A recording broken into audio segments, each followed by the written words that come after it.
ऋषिकेश से एक चौंकाने वाली खबर सामने आ रही है, जहां एक ही दिन दो अलग अलग जगहों से दो युवकों के शव मिलने के बाद इलाके में सनसनी फैल गई। दरअसल पहला मामला श्यामपुर रेलवे फाटक के पास का है।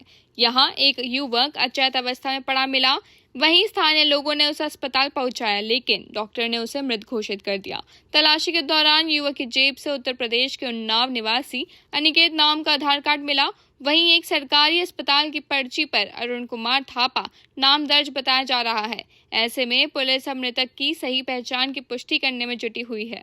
वहीं दूसरा मामला भटोवाला रेलवे क्रॉसिंग के पास सामने आया, जहां एक अन्य युवक का शव ट्रेन की चपेट में आने के बाद मिला। श्यामपुर चौकी प्रभारी के मुताबिक शुरुआती तौर पर मामला ट्रेन की चपेट में आने का लग रहा है। हालांकि पुलिस हर पहलू से जांच कर रही है। सबसे अहम बात यह है कि दूसरे मृतक की पहचान अभी तक नहीं हो पाई है।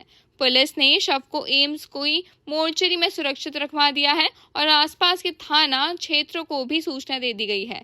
फिलहाल पुलिस दोनों मामलों में मृतकों की पहचान और मौत के सही कारणों का पता लगाने में जुटी हुई है।